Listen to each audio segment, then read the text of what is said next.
Hey, welcome everybody. This is Jeff Colson with Junior Hockey Advisor. Sunday night, time to talk hockey. We got a lot to talk about. Going to try some new things. We've got a lot of new items, a lot of new technology. Like I tell you every week, we keep improving, we keep adding things. So, new camera tonight. We've got a new computer tonight. We've got a new hardwired system in tonight. Let's see how it works. Let's see if it's worth all the time and effort. But tonight, we've got a lot to cover. We're going to be spending a lot of time talking about the North American Hockey League and their upcoming draft. We've got some viewer mail. We've got some breaking news. But I got to tell you a little bit about the fishing trip because I told you I would. So we went fishing, and I think I've got a couple pictures here. Hopefully I've got a couple that I can pop up for you. There's my son, and that's the one he caught, and that's my daughter. That's about as far as I'm going to take it. But we had a great time. We caught a lot of fish. We were right off, about 8-10 miles off the shore of Rochester. You could see Rochester in the skyline. But we've been doing day trips, and day trips have been the norm all summer long. We haven't been doing any major vacations. So this was one of the day trips. Went out for a little fishing excursion. So that's it. There's the fish. So now you've seen them. All right, so let's get to some breaking news.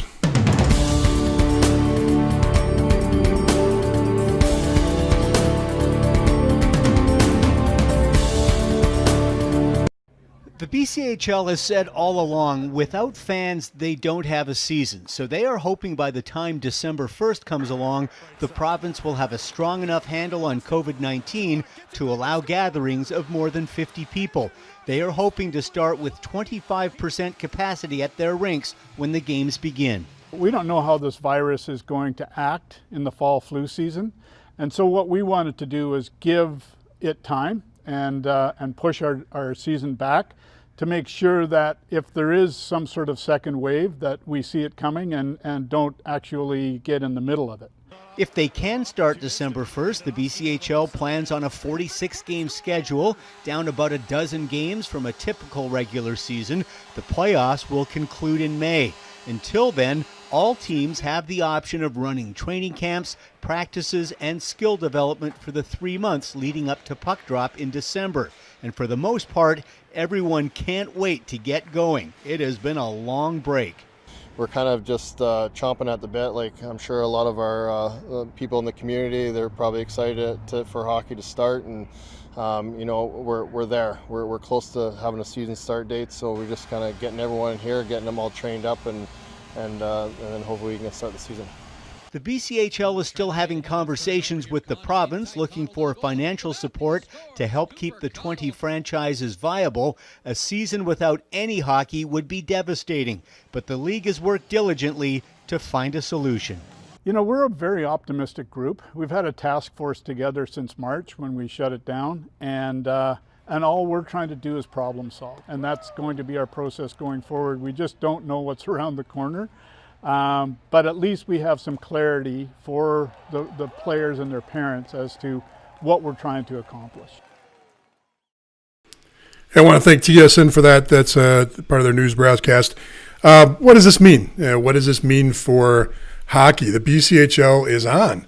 Okay, that's great news. Yes, it's going to be 12 games short. But, in the climate that we're in right now, the fact that they say game on is huge. Why is that huge? Well, first of all, they're one of the big three: USHL, North American Hockey League, BCHL, and they're of the big three. They're the Canadian component. It goes a little bit deeper than that. That's the leading edge of the whole CJHL. If the BCHL says they're in, there's a good chance that that'll help persuade the rest of the crew, meaning the other 9 leagues, to jump on too. So I think it's great news. I think it's extremely good news. Hey, do we want it to start in September, October? Absolutely. Do we want to see a 60-game schedule? Absolutely. But I'll take what I can get right now as far as getting 46 games in. And if that means by them sticking their neck out a little bit ahead of the pack, and because they're one of the big boys, if one of the big boys is stepping up and saying this is the way it's going, I think that's great news. And I'm hoping we get the same news that comes out from the USHL and the North American Hockey League. Put some schedules out, put some things down, let us know when your showcases are. Let's get all this stuff going, because I think that will help everybody down line jump on board and be saying the right things about moving forward with hockey. So great news coming out of the BCHL. We also got some great news. For those of you that don't know, we have a new Division I team that's starting 1 year from September. A new Division I team. So that's 2 new Division I teams in 1 year. St. Thomas out of Minnesota, they were a Division III program. Now, the interesting thing about this, and what makes this a little bit different than most, is St. Thomas, the whole campus, the whole university is elevating all their sports to Division I. And what does that mean? This is unprecedented inside of Division I sports in general. Normally, it's a very, very long process, and you go to Division II. Now hockey, we really don't worry about Division II because the Division II teams participate at the Division I level. However, with that said, we have to be looking at this and going, this could be great news. Maybe it's going to break through and let some other schools bypass and jump right up to D1 and bring all their sports up. I don't think there's anything wrong with this. We need more Division I teams. We have the ability to get some teams that are well funded, good sized schools. There's no reason for them not to be playing Division I if they can. Better for the athletes. Now, don't get me wrong. I'm a huge fan of Division III hockey. I'm not talking about replacing Division III hockey. I'm saying we should be getting there should be more D3 teams too. There's no doubt about it. I think there should be more D3 hockey. There should be more hockey in general across the board. And that's coming. This is great news. So welcome aboard, St. Thomas. Glad to see you on board. And I'm ready to start talking about some NAHL draft. What about you?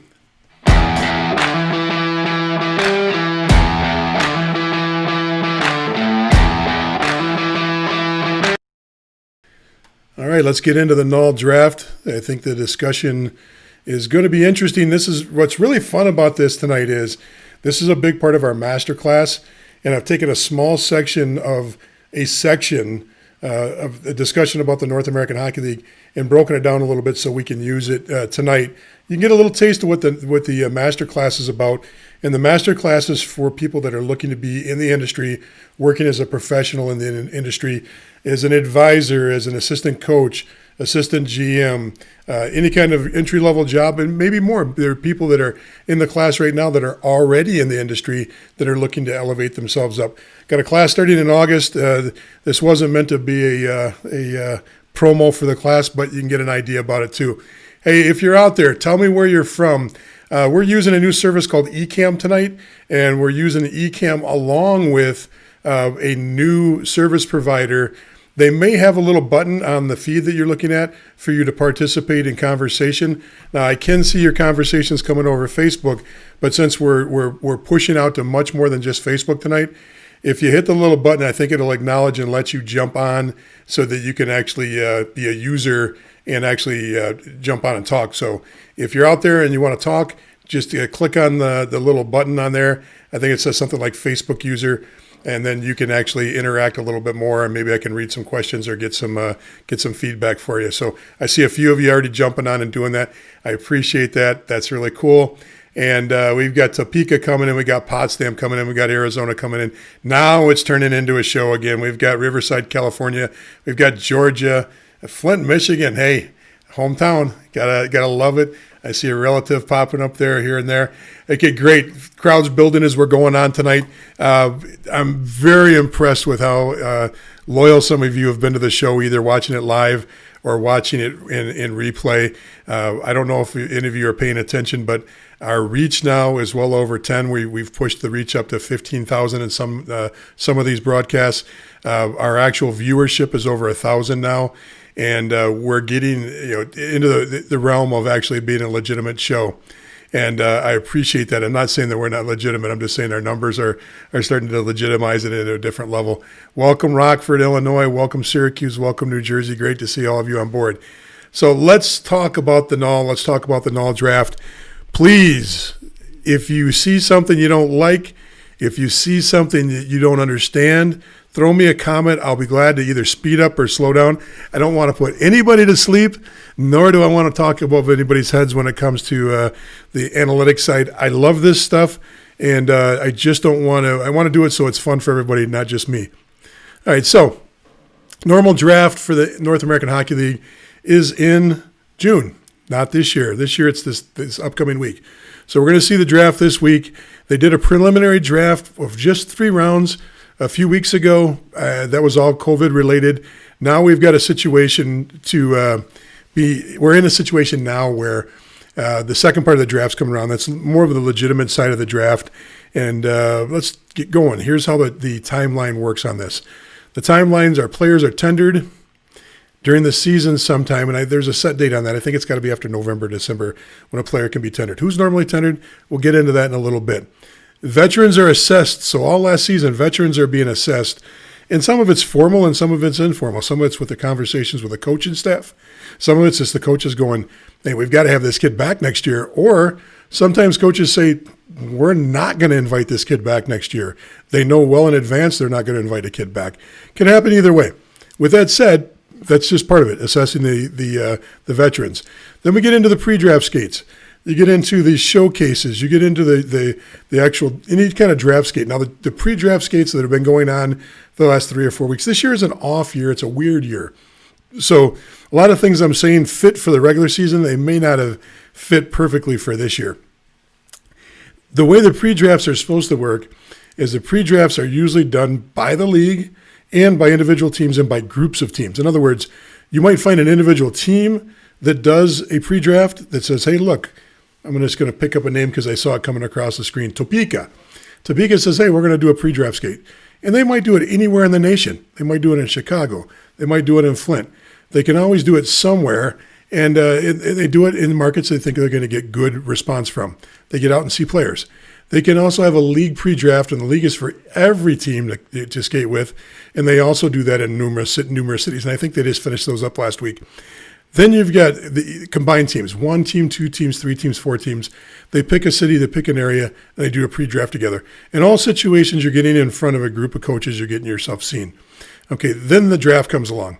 So before we get into the actual draft, let's just talk about how the draft is executed. Let's just finish off the timeline. Then from there, you go into main camp. That's where the veteran players that are asked to return. You've got your tenders. We'll talk about tenders in a second. We've got our draft picks, and then we've got any kind of free agents. And free agents come in all kinds of shapes and sizes. That gets you down to your 30-man roster. When you leave the main camp, a team is at 30. Now, there are some teams that will go 32, 34. Usually not, though. A good coach has got his mind set up on 30 because he's still got to reduce down. You get into September, and then you've got another deadline you've got to hit to get your roster down at the Tier 1 level, USHL, and the Tier 2 level, the North American Hockey League. You've got to get down to 23 players. So the roster reduces down to 23 at that point. And then after that, you trim the rosters, then you're good to go. Now, that time frame when there's 30 players hanging around, you've got people in the stands. Not everybody's in the lineup because there's a lot of guys around. That's when you start seeing some jockeying. You might get a player that decides on his own to ask for a release. You might get a trade. You might get all kinds of situations going on there. So with that, let's talk a little bit more about the actual draft itself. Let's see, what league were they in? I don't have that in front of me about what league the St. Thomas team was in, but if you jump onto USCHO.com, jump into Minnesota Mayak, I think it is. It starts with an M, the league that starts with an M, and they're in that league. You can find that right on USHO under the D3 teams. Pretty easy to navigate. You should be able to get there pretty easily. Anthony, good question, though. I appreciate you asking that. Let's talk a little bit about the actual draft itself. 16 rounds. It's held virtually. It's in inverse order of how you finished. So if I finished in first, I'm going to draft last. It's kind of like some of the pro leagues. They do the same thing. Now, any new franchises that come on board, they get to the head of the line, and then from there, you can actually figure out the rest of the order. Now, the only thing that changes this is these are commodities. Draft picks can be traded. Tenders can be traded. Players can be traded. So I could have a really good player, and trade him for several draft picks for the next year if I wanted to do that. Now, the North American Hockey League draft picks have a different level of monetization than the USHL, just like they have a different level of monetization than a Tier 3 organization. A draft pick follows, and we'll go through the equation right now, but it follows in an order of the actual tender process. So you've got vendors. You've got veterans on your team that are returning. Then you have your tender class coming in. Now, what a tender is it's a contract between the team and the player. A tender says, hey, look, if you're going to play in the North American Hockey League, you're going to play for us. And if you're going to play, you're going to play here, okay? And if you don't play here, you can play in any other league. That doesn't matter. It's only binding for that league. And the player's saying, if I'm going to play in that league, I'm going to play for you. The team says, if you're going to play in the league, you're going to play for us. So a tender gets you into the main camp. Okay, it is not a guarantee you're going to make the 30-man roster. It's not a guarantee you're going to make the fall roster. It's not uncommon when you see the numbers of tenders. It's not uncommon for a tender or two to get cut. It's just not uncommon. So if you get a tender situation and you relax and you fall back a little bit, it's not the time to be falling back. It's the time to be going forward and working harder, because there's going to be a lot of people gunning for that spot. So you got veterans, tenders, then the draft comes in after that. So technically, and when you see the numbers, you'll see why. When you get drafted, even if you're a first-round draft pick, you're actually falling in behind the tender group. So your tender group, some would consider, and a lot of people do consider that tender group to be your first-round draft picks. So how do you figure that out? Well, everything is built off a list. So it's your protected minus, and it starts at 30 minus your protected list. So we got a little example. So if your club, if you're veterans and your tenders, now every team starts off with, I believe they're still the same. It could change, and I could be off on my information because I don't sit up every night and read every bylaw change, and I don't know if there's any change, but I'm going off of the information of 10 tenders per team. If you're at 10 tenders per team, every team is allocated 10 tenders, and you have, in this example right here, you have your veterans and your tenders equal 22.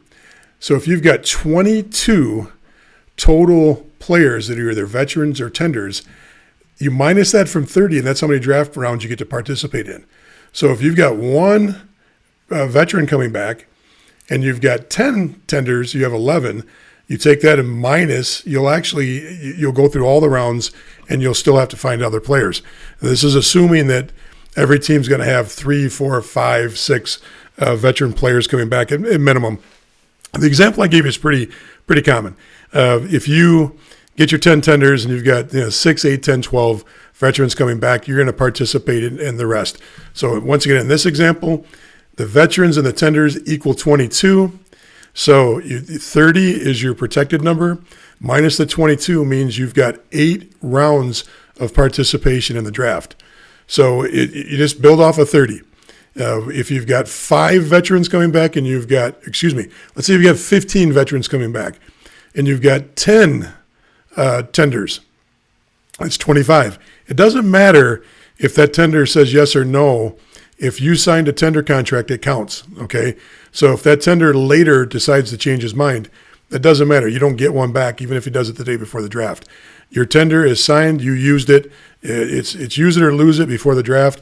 And then after that, so you've got, in the example I gave you, you've got 25, minus that from 30, and then you've got your 5 draft rounds you would participate in. Okay, does that make sense? Okay, well, thank you for telling me the setup looks good. I'm glad to hear that. We've been trying hard to get it to work the right way. So let's go to the other side. Now, last year, the draft, who gets drafted? This is a question. In fact, I had a lot of questions coming in today earlier. Had a lot of DMs coming in, especially from younger parents, from players of younger parents. I'm talking about the 15, 16, and 17-year-olds. And they're all nervous about the North American Hockey League draft. They participated in some event. They were given attention by an AHL staff member. Maybe it's a coach, assistant coach, a scout, whoever they talked to, general manager, owner. We don't know. I didn't get into that side of things. But there was interest, and now they're wondering, do they get called ahead of time? Do they get called after? How does this actually work? And the answer is yes, you get called. Some teams will interview you ahead of time to see if you're compatible for their teams. Other teams will just wait and call you after they draft you and say, hey, congratulations, we just drafted you. Our main camp is going to be on these days, and we'd love to see you there. Okay, congratulations. So as far as the ages, this is last year's age breakdown. The age breakdown for last year, 99s, 60 players. Okay, remember, there's 26 teams last year. 2000s, that's where the majority was at. 2001s, right up there too. But look at the drop-off. 2002, 2003. 2003s, there's only one player drafted. So this year, just scratch a line right across the 99s, and your 2000s are going to be somewhere, similar. There's an extra team in the league, so the numbers will be a little bit higher. But the 2000s will follow the same suit. There'll be a top 3 grouping.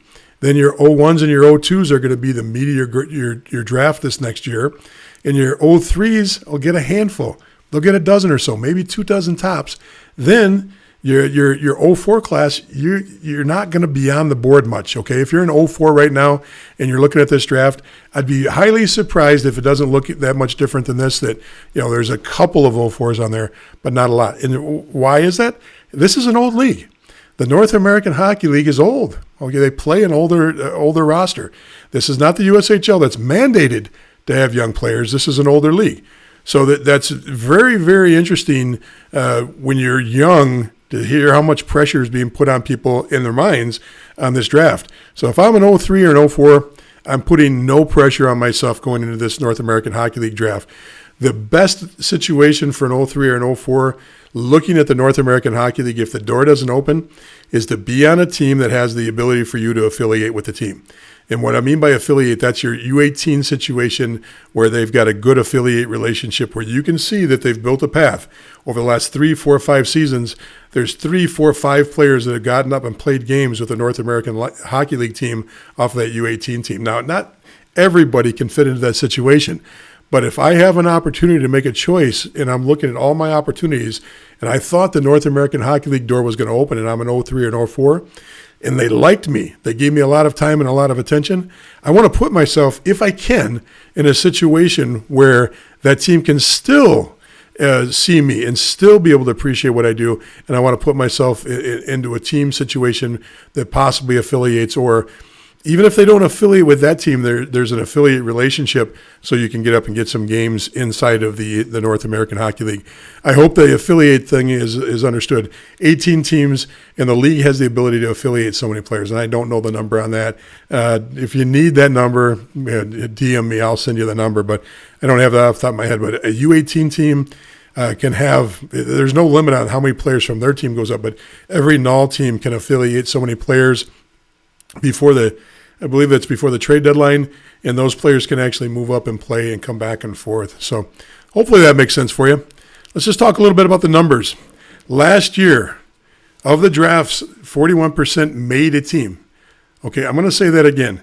41% of the people drafted ended up playing in the league. I mean, that's when you think about the league and you think about the North American Hockey League, that should tell you something about the draft process. It's well below half that actually make a team when they get drafted. Look at the next stat there. 32%. So it drops off another 10% made the team that they were drafted by. So of that 40%, there's a large percentage of them that don't actually play for the team that they were drafted by. So keep that in mind when you're looking at these drafts. You may be picked up by a team, but there's a good chance A, you're not going to make the team, and B, if you do make the league, you're going to be playing for somebody else.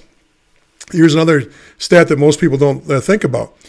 82 players, 19% opted to stay in the BCHL, the USHL, or Europe. In other words, there were players that were in the USHL, they were in the BCHL, or they were playing in Europe, and they opted not to even come to the main camps, opted not to participate. Not uncommon, and that's why this league is such a hard league to draft to. Because you're sandwiched. You've got the USHL is clearly above you. The BCHL is a smaller league, but it's potent. It's got just as much talent. And in many cases, it's a preferable league to the North American Hockey League. I'm not going to get in the dispute on which league's better because there's merits to both. There's great merits to both leagues. But it's still a competitor. So players are leaving to that league or don't want to come back.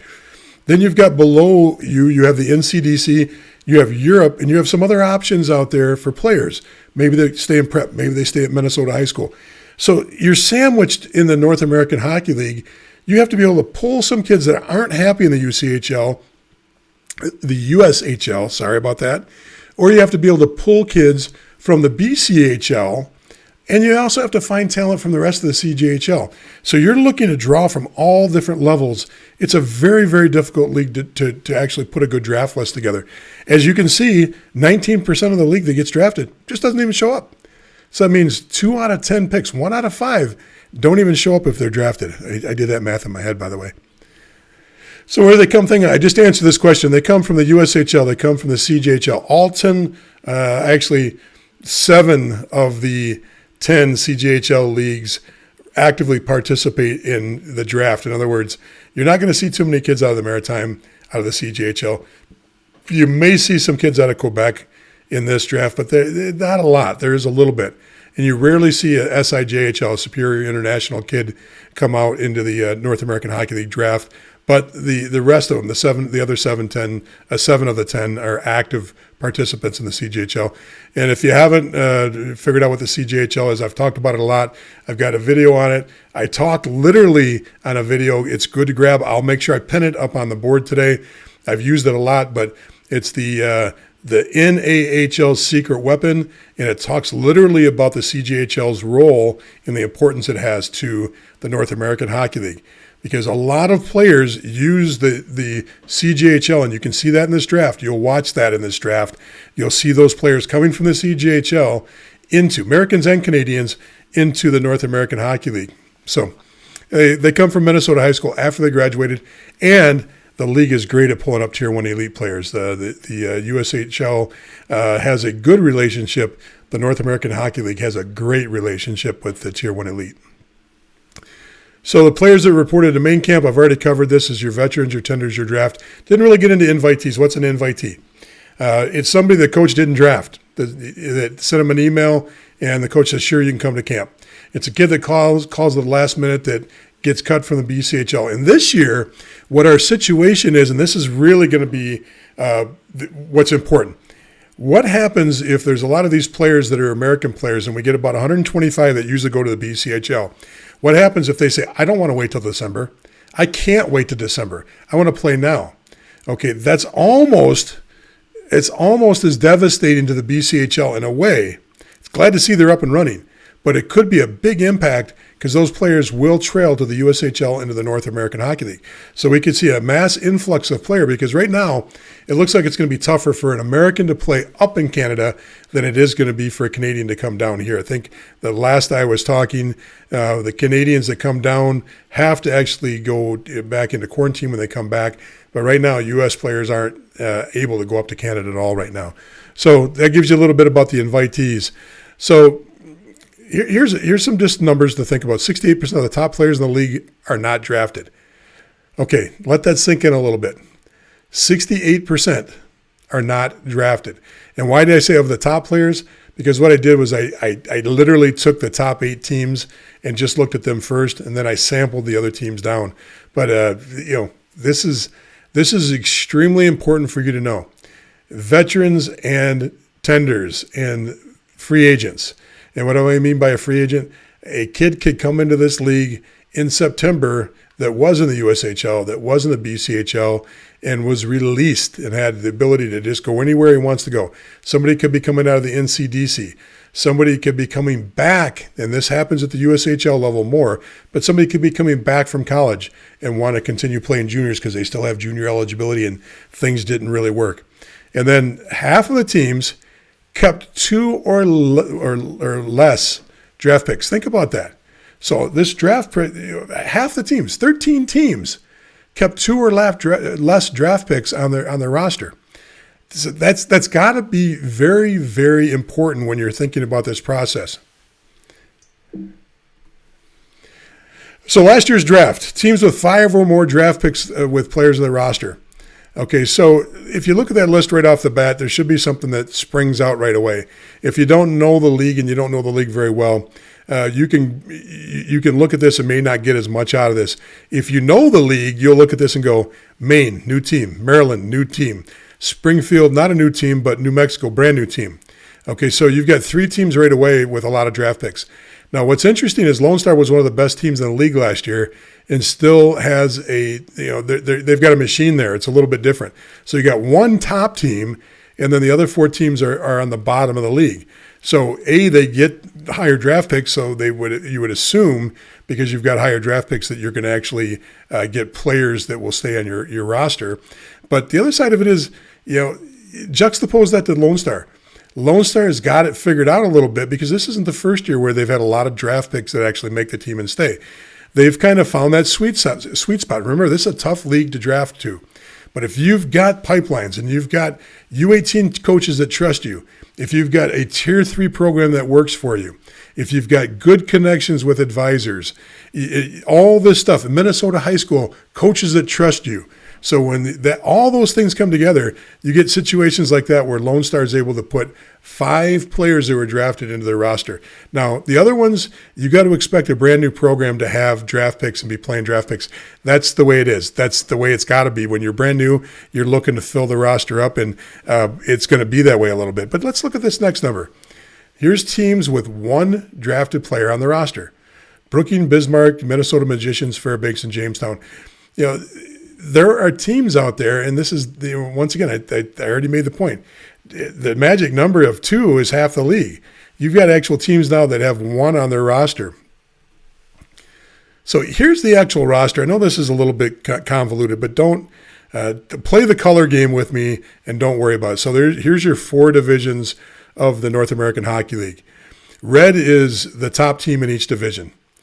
Green is the second place team in each division, or a team with multiple numbers. Now, blue is usually the least amount. So let's just take that first division.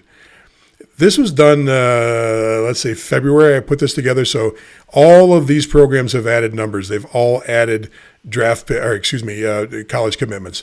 The number on that is your draft commitment. So when we're looking at each division, the red is always the first place team. Look, in every division, the team with the most college commitments is in first place. Okay, it doesn't matter which division you look at, that's the way it works. And usually it's a descending order, and this is why when you say where you play matters, it absolutely does. Now, I think there's been a lot more arrows added with more players committed, because I think in that East Division we've got more. I know Wilkes-Barre put some good numbers up towards the end, and I know that Jamestown had at least 1. I believe Maine did too.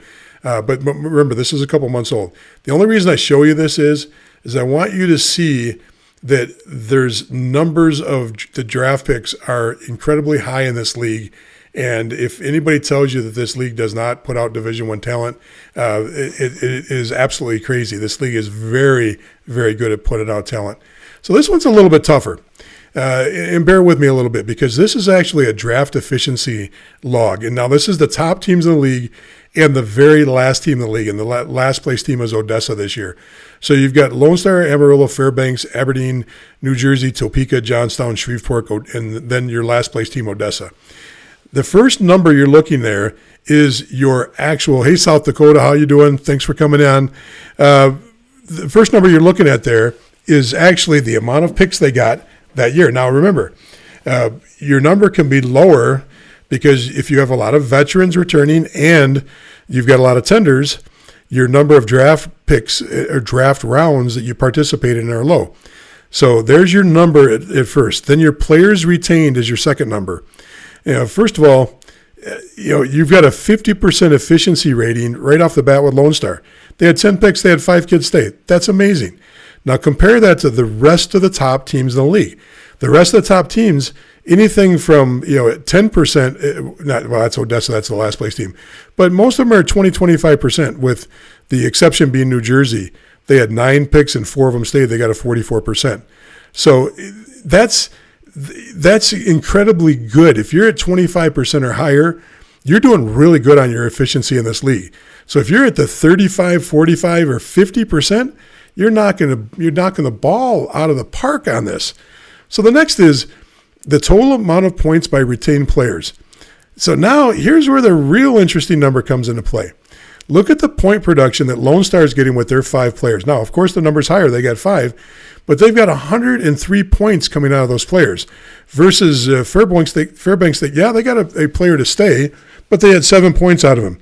Okay, now that could have been a defenseman. Hell, it could have been a goalie. I don't know.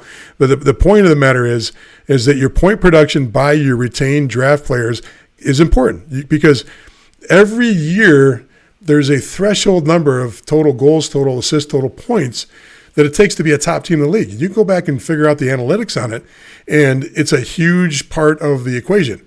If I'm going to take these guys, can they develop and produce so that I can, as a team, my overall team number be high enough to be a competitive team? Okay, now juxtapose, I'm going to use that word twice tonight. That's not good. I don't want to use big words that I had to look up before the show. I don't want to use them twice in one show. Okay, Odessa. They only had one of their picks stay, and that's at 10%. But once again, if you're getting no production out of that player, that's not going to help you. So the bottom line on this, look at this, and I'll get out of the way here a little bit so that you can see the rest of this. Percentage of total team points from retained draft picks. Now, here's the number that's really, really important. Look at the amount of percentage of total points that your top teams are getting. You know, you're getting 19% on the top. Almost 20% of your points are coming from your new guys out of 5 players that were drafted. That's incredible. That's a great number. Now, remember, draft picks are not necessarily rookies, okay? Draft picks don't have to be rookies. A draft pick could be coming, once again, from the BCHL. It could be coming from any of the CJHL teams. Could be coming from the NCDC, or he might be considered a rookie if he's coming from a Tier 3 team. So I hope this draft efficiency sheet worked. Give me some comments on that. Is there anything that's not clear on this? Is there anything you need to know about the actual sheet here?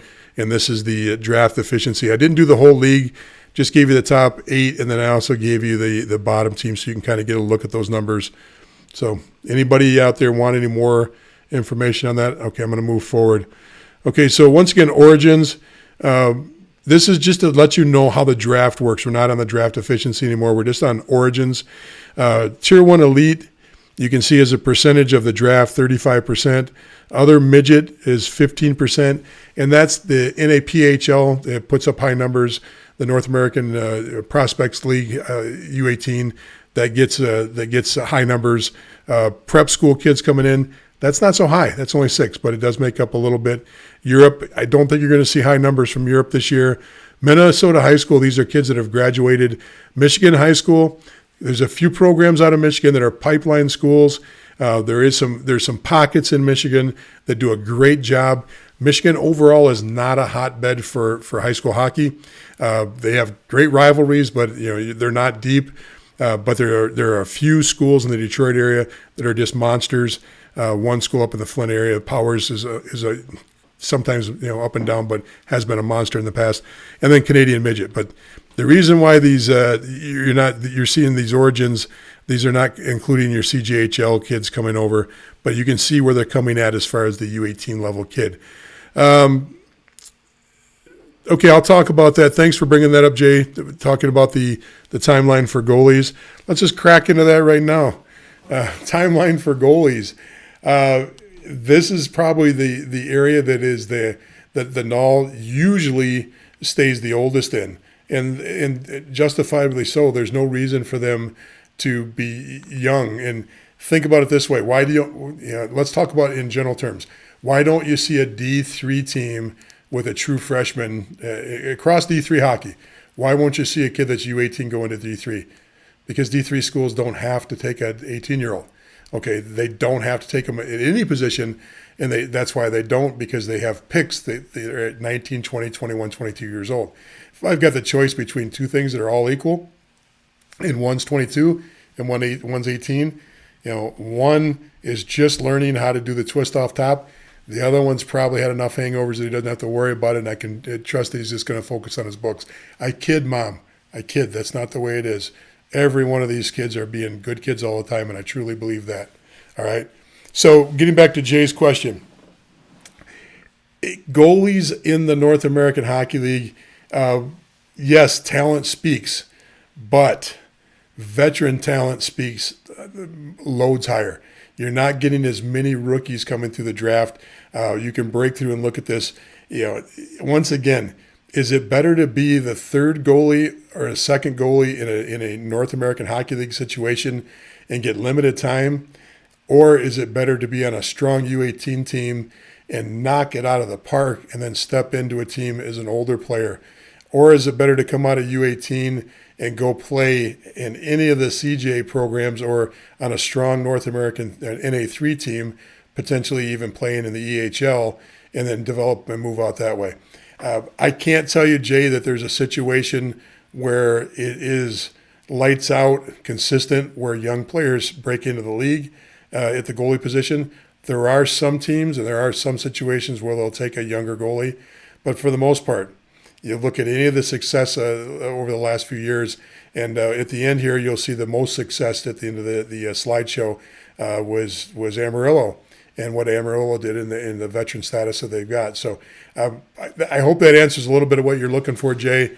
It's not a situation where statistically, now the statistics go so far.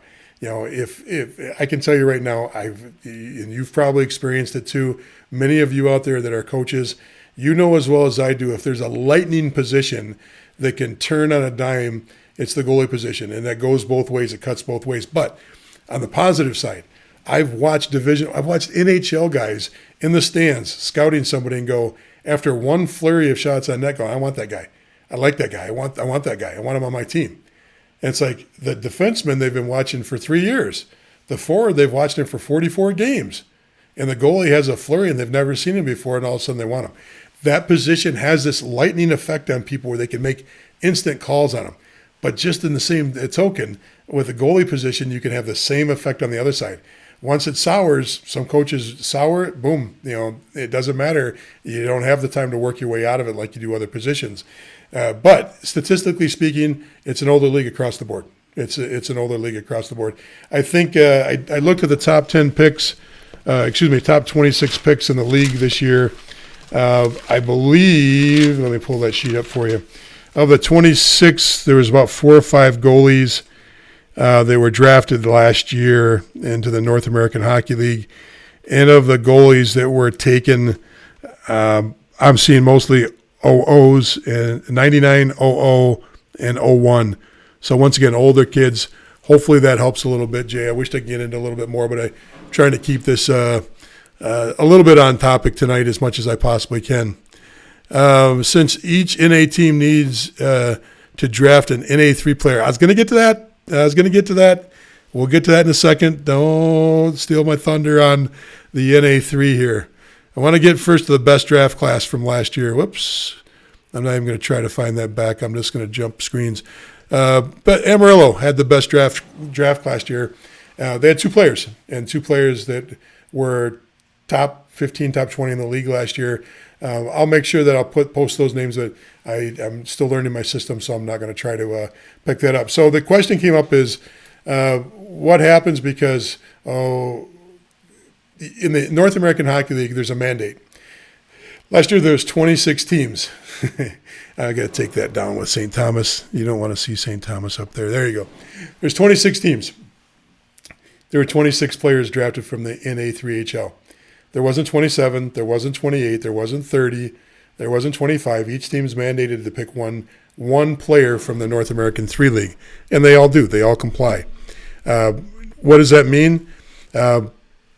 Just look at rosters and look at the statistics and look at where those kids were picked. It's very, very difficult to make it from the NA3. You'll get some kids that can move up during the season, and that seems to be, now, statistically a little bit more advantageous that if you start off with an NA3 team, build your confidence and get your chance with an NA squad, that you actually do better than if you start off right off the bat. But if you're going into main camp as the draft pick, bust your butt, work your butt off, learn as much as you can, and take that information back and make you a better player at the NA3 level. There are very few players at single-digit numbers that will actually make the NAHL out of the NA3HL. That's just, it's a good, in theory, it's a great idea. We've got a Tier 3 league and then we're going to use that Tier 3 league to develop players for our Tier 1 or our Tier 2 league, our top team. And some really try hard. There's organizations out there that put a lot of effort into building a system that should work. The problem is that Tier 3 is more than a step down, in general terms, more than a step down from Tier 2. It's a step and a half, it's 2 steps down, and depending on what team you're on, it could be 3 steps down. And the reason you can say that is, once again, go to the statistics. How many players are being developed that are Division I players playing on Tier 3 teams? None. Okay, if half of your roster on an NA3 is already committed, what does that mean about the other half? That other half is getting close to getting committed, and maybe they're 1 year, 2 years away. So when you see those stats that I showed you on that sheet that shows you how many draft picks are there, those are kids that have already committed. Okay, it doesn't mean that the other half of the roster isn't going to commit. That means they might be young and they might be committing. And to tell you the truth, there's programs out there right now that are still working on finalizing a roster for the fall. Okay, Long Island's nowhere near being done. Alabama, Huntsville has to restructure because they lost a ton of players when they were announced as not coming back as a D1 school. They lost players. So they lost their graduating class. They lost I think they lost 5 or 6 players total. And this is a new coach. The new coach might decide that the talent he has isn't good enough. He might not invite a few kids back. They're in a complete rebuilding. They're still looking for bodies for the fall. Now you've got Long Island out there looking for bodies. You've got Alabama, Huntsville, plus you got all these other schools. And St. Thomas now has to start, grabbing kids for 1 year away from now. So there is no end to the process. If you go, you can look at collegehockeyinc.com. Look at collegehockeyinc.com. And if you go to collegehockeyinc.com, you'll see right away that the process of finalizing recruiting, there's no month off. It averages, well, now we're adding teams, it's going to change. It used to average just over 30 per month all year long. We just saw a continuous feeding of the Division I commits. Now, you add a team or two and the numbers are going to skew. Obviously, it's going to skew your numbers up by 50 or 60 kids on an annual basis. So the bottom line, though, is what does it mean since those players have to be picked? It doesn't really mean much. It doesn't mean much. They're not going to affect the league much. And I hate to say that because I'd love to say that the Tier 3 kids – now, there are Tier 3 kids that are drafted. There are Tier 3 kids that are coming in from the EHL. They're coming in from the USPHL, NCDC. They're coming in from all different areas. And even the CJHL, there's lots of junior kids that are going to be coming in. But I'm actually talking about that drafted number that comes from the league number. So hope that helps. I'm seeing if there's any other questions I can get to. A lot of people are still joining in. Glad to see you're coming on board. Thank you so much for participating tonight. Let's see what else we got to do. I got to do one mail question from viewer mail, and then I think that's about it from here.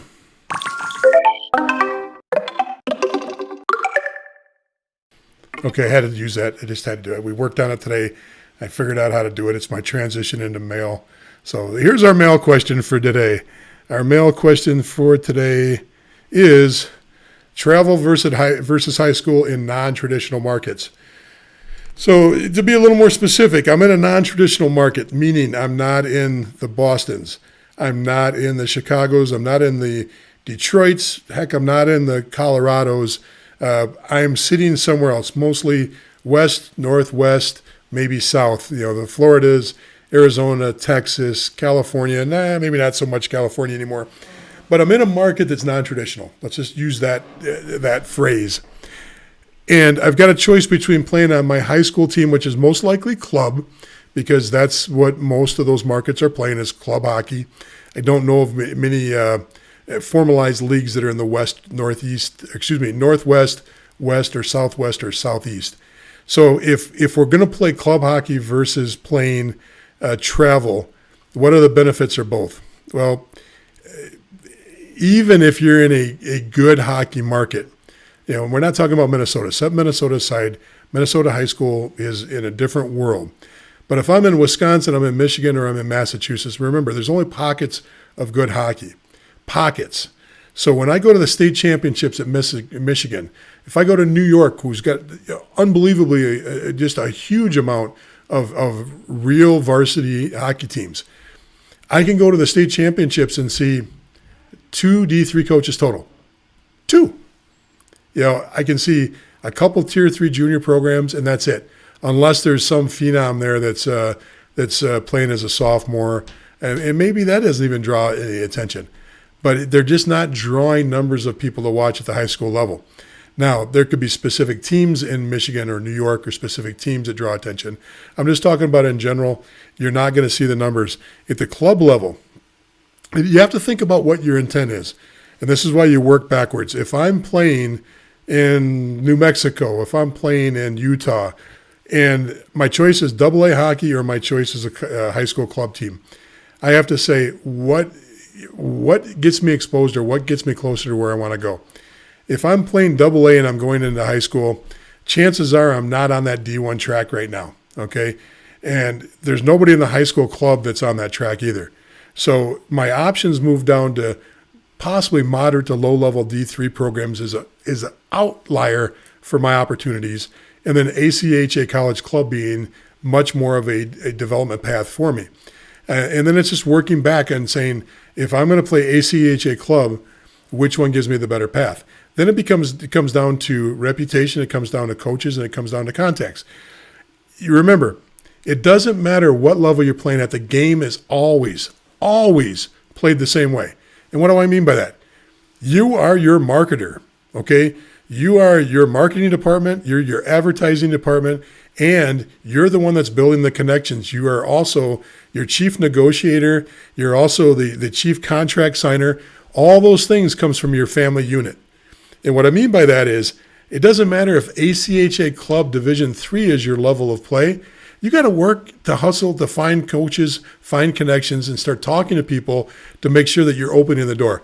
Great. If you're good enough to be an ACHA Division II player, that's awesome. If you can move up to the Division I level, that's great too. But you've got to market yourself and you've got to be out there putting your name out. So if I'm looking at a non-traditional market and I'm trying to make my mind up between high school and travel, if I've got a Tier 1 opportunity in travel, it's no-brainer, lights out. I want to play Tier 1, and the reason is because there is exposure. More ACHA programs are going to be watching. Other U18 programs will be watching. Doors to juniors will open. If I'm playing club hockey, I probably am not going to get the same kind of exposure at any level that I would be getting at a youth travel program. Now, there's always exceptions, and there's always a great club coach that can work wonders. I've ran across them before, but I'm not talking about the anomaly. I'm talking about the statistical path to move forward. If I'm going to do things, I'm always looking from where I could eventually end up, my end goal, and working backwards, and then figure out how do I get to the next step from there. Okay, I can't go, I want to be a D1 player, and what are my choices? My choices are high school or travel hockey. No, I got to be saying, if I play on this travel team, where can that get me from here?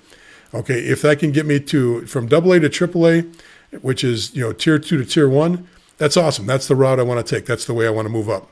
So I hope that really answers the question. I know I didn't get into it in a lot of detail, but that is just the way it is right now because I got a lot of stuff I'm trying to, whole notebook here of really, really important stuff that I got to cover. So I showed you the fish. Okay, got that off there. I showed you the pirated tape from the BCHL. Got that off my list. Okay, so I got everything off the list. So, all right, listen, please interact with me. I'll take one more question here. Since, already got that one. I already answered that one. So I'm going to call it quits for the night. I hope everybody enjoyed tonight. Do me a favor. Please let me know if you're enjoying these. Please invite somebody. We're trying to grow our whole community. So if you're part of the discussion group, please let somebody else know about the discussion group. If you're part of the Facebook page, please invite somebody. If you didn't like it, invite 2 or 3 people you don't like. I don't care. Just get the numbers up for me. I need numbers. I want this audience to get bigger. Okay? We're trying to use unbiased sources right now for everything we're doing. I consider myself to be an unbiased source of information for you. I'm trying to stay right down the middle. I don't play sides on any league. I'll tell you the facts the way they are. Use this information to grow. If you're interested in the industry professional class, I got to show you this. Ta-da! That's our Chaos the Commit. I got to get the other thing off the screen. That's our Chaos the Commit professional version. That's what you look for on our website. Click on that. You'll see the whole itinerary for the class, all the schedule. We'd love to see you jump on that class if you want. You can always DM me if you want to talk about that class. And I'd love to see you get involved with the industry professional class if you're looking to make a career out of this. Once again, thank you, everybody, for paying attention for this long. I know that even my wife won't listen to me for this much time, so I appreciate it. Have a great night. We'll see you later.